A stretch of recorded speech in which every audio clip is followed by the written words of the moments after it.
अंतराल के बाद एक बार फिर से आप सभी का स्वागत है आप ही के पसंदीदा कार्यक्रम स्वस्थ विचार में। दर्शकों, अगर आप गुरुजी द्वारा लिखित पुस्तकें मंगवाना चाहते हैं, पुस्तकें स्वस्थ विचार जो कि घरेलू नुस्खों का खजाना है, इसमें वो सभी ज्ञान की बातें होती हैं, वो सभी नुस्खे होते हैं जो गुरुजी यहाँ कार्यक्रम के दौरान आप सभी लोगों के साथ साझा करते हैं। अगर आप इन पुस्तकों को ऑर्डर करना चाहते हैं तो जो नंबर स्क्रीन पर दिए जा रहे हैं, इन पे कॉल करके आप घर बैठे अपनी पुस्तकें प्राप्त कर सकते हैं और अपने साथ साथ अपनों का उपचार कर सकते हैं। कॉल करने का जो समय रहेगा वो है सुबह 10 बजे से लेकर शाम 5 बजे के बीच, और स्वस्थ विचार आश्रम की बुधवार को छुट्टी रहती है। आने से पहले इस दिन का भी विशेष ध्यान रखना है। दर्शकों, आप सभी को बता दूं कि एड़ी से लेकर सर के बाल तक के हर रोग का उपचार स्वस्थ विचार आश्रम में संभव है। बस जरूरी है आपको विश्वास के साथ स्वस्थ विचार आश्रम आने की। और जब यहाँ पर गुरुजी नाड़ी परीक्षण करके आपको आपके रोग का कारण बताएंगे और जो दवाएं आपको दी जाएंगी, नियम और परहेज के साथ आपको इन दवाओं का सेवन करना है। इन नियम परहेज के साथ जब आप इन दवाओं का सेवन करेंगे तो यकीन मानिए मात्र 1 से 1.5 महीने में आप अपने सालों पुराने रोग से बड़े रोग से छुटकारा पा लेंगे। कोई जानकारी आप लेना चाहते हैं स्वस्थ विचार आश्रम से जुड़ी हुई, तो नंबर आपकी स्क्रीन पर दिया जा रहा है और कॉल करने का समय है सुबह 10 बजे से लेकर शाम 5 बजे के बीच। अब हम गुरुजी से जानेंगे रतौंधी की समस्या के बारे में। ये नाइट ब्लाइंडनेस भी कहा जाता है इसको अंग्रेजी में, और इस जो रोग के जो लक्षण होते हैं, जो इसके जो कारण पता जिससे चलता है कि रतौंधी का रोग हुआ है, वो है कि दिन में तो व्यक्ति को काफी साफ दिखाई देता है, लेकिन रात को उनको अपने जो नजदीक की चीजें होती हैं वो भी नहीं साफ तरीके से दिखाई देती या फिर बिल्कुल भी नहीं दिखाई देती। तो आखिरकार ये रोग जो है वो किस कारण से होता है, ये गुरुजी से जानेंगे और साथ ही साथ जानेंगे कि गुरुजी के पास इस समस्या का क्या कुछ उपचार उपलब्ध है।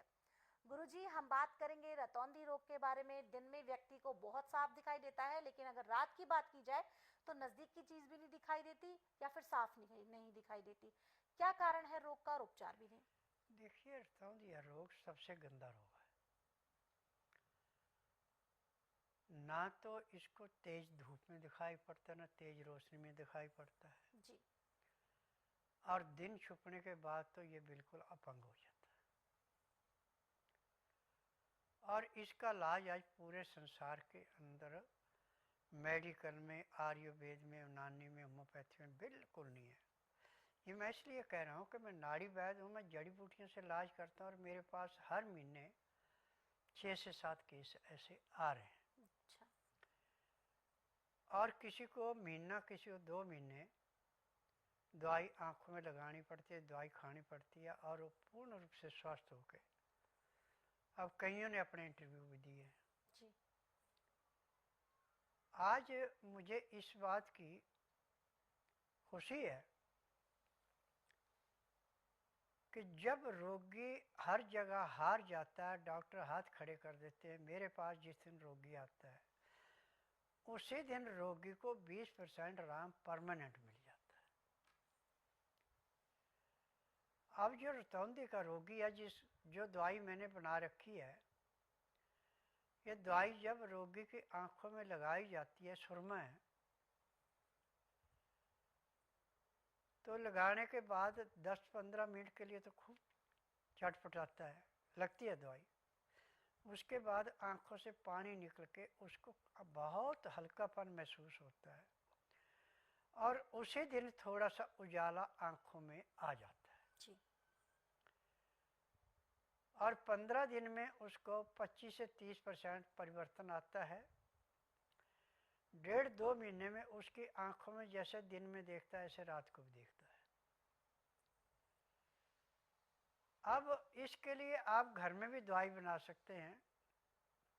खाने की दवाइयाँ, पीने की हैं, वो तो यहीं मिलेंगी। वो तो मैं टीवी के माध्यम से नहीं बता सकता, क्योंकि उसमें तो कम से कम 8 घंटे का टाइम चाहिए जो दवाइयाँ उसके साथ चलती हैं। परंतु आँखों में डालने के लिए जो आपने सुरमा बनाना वो है हल्दी,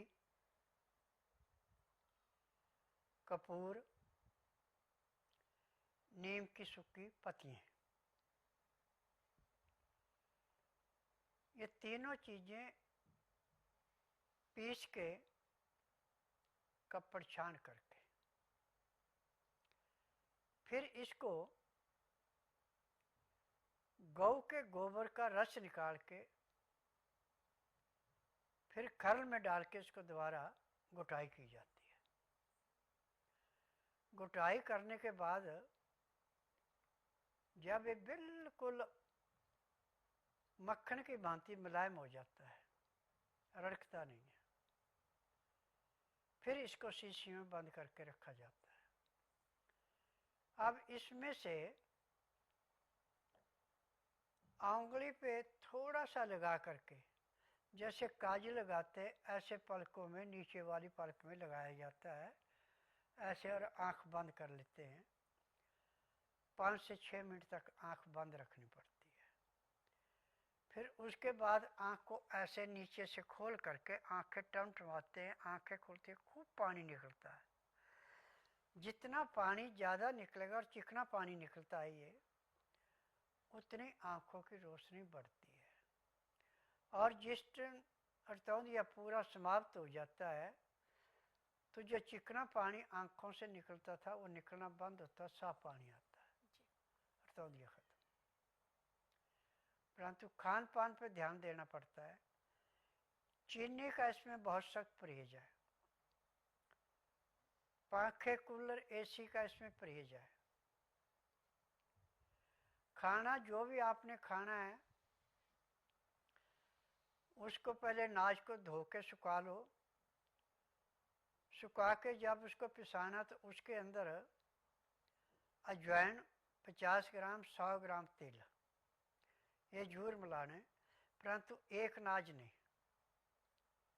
जैसे गेहूँ छोड़ के चना काला, सोयाबीन, मूंग, मोठ, मक्का, बाजरा, चुलाई, ये सब चीज़ें आप अपनी इच्छा के अनुसार कम ज़्यादा ले सकते हैं। 50 ग्राम इसमें अजवाइन पीस के धो के भून के डालनी है,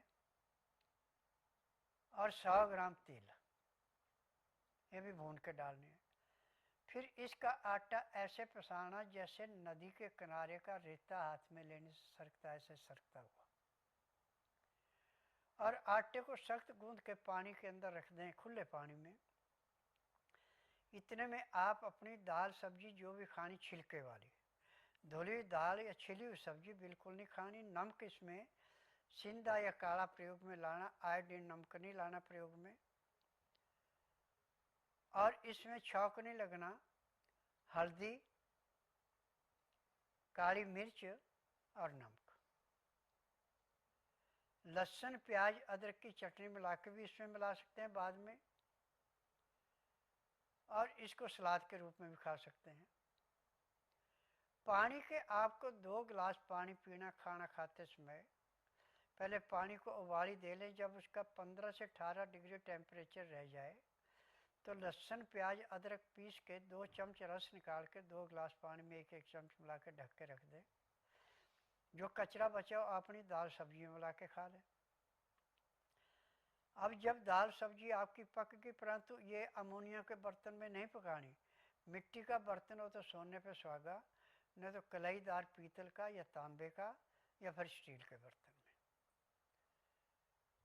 और जब दाल सब्जी आपकी पक जाए, नीचे उतार ले, तो आटे को पानी से निकाल के दोबारा गूंदे, जो सख्त रखा था मुलायम हो गया। अब इसकी रोटी बनानी, जब रोटी आपकी पक जाए, सिक जाए, तो थाली में डाल के दाल सब्जी डाल दें। 10 मिनट तक उसको विश्राम करने दें। 10 मिनट के बाद उसको मसल के सूप जैसी पीने की वजह से बहुत ही बढ़िया, नहीं तो ग्राइयाँ भी खा सकते हैं। 2-4 ग्राई खाना खाया, फिर 2 घुट पानी पिया। 2-4 ग्राई खाना खाया, 2 घुट पानी पिया। पानी पीने में, खाना खाने में यदि आप 1 घंटा लगा देते हैं तो सोने पे सुहागा। और उसके बाद दातन कूड़ा करके 5 मिनट के लिए वज्रासन बैठे, फिर वज्रासन से उठ के आधा घंटा आप थोड़ी सैर कर लें। फिर आधे घंटे के लिए आप सब आसन लेट जाएं सीधे। फिर 5 मिनट में बाईं साइड करवट लें, 3 मिनट के लिए दाईं साइड करवट लें, फिर सब आसन लेट के बाईं साइड करवट लेके उठें। आपके शरीर में इतना हल्कापन आएगा जैसे आप 8 घंटे की निद्रा पूरी करके उठे। आपका खाना बड़े आराम से पचेगा और आपका रोग भी दिन दुगने रात चौगुनी घटेगा। रात्रि ठीक 9 से 10 के अंदर सोना। सुबह 4 बजे उठ के दातन कूड़ा करके फ्रेश होके आधा घंटा कपाल भाती, 15 मिनट भस्त्रिका, 8-10 बार अग्निसार, 15-20 बार उज्जयी, 25-30 बार ब्राह्मणी, 1 घंटा लोन वलोन करना अति आवश्यक है। दिन का खाना आपका 10 बजे तक हो जाए। रात्रि का खाना दिन अस्त होने से घंटा 1.5 घंटा पहले खा लेना। तरीका दोनों टाइम का खाने का एक जैसा है। सुबह के खाने के बाद आपने थोड़ी देर सैर करके लेटना है और रात्रि का खाना खाने के बाद आधे से पौना घंटा आपने सैर करके फिर घंटा 1.5 घंटा विश्राम करना। उसमें चाहे आप परिवार से बातचीत करें, चाहे आठ पड़ोस से बातचीत करें, चाहे धार्मिक सीरियल देखें, चाहे जो मर्जी करें। क्योंकि जब आप 3 दिन आपको आँखों में सुरमा लगाते हो जाएगा तो आप टीवी भी बड़े आराम से देख सकते हैं। और रात को जैसे आप दिन में देखते थे ऐसे देखना शुरू हो जाता है। और 2 महीने में इसकी लाइट जैसे दिन में थी ऐसे रात को होती है। हमें लाइट भी ज़्यादा तेज नहीं चाहिए। 15 से 25 वाट का बल्ब ही काम करता है। जो 50-60 का या 100 का है या 200 वाट का है, 500 का, 1000 का, ये आपको हानि पहुंचाएगा, लाभ नहीं पहुंचाएगा। जितनी लाइट नॉर्मल होगी उतना आपको लाभ होगा।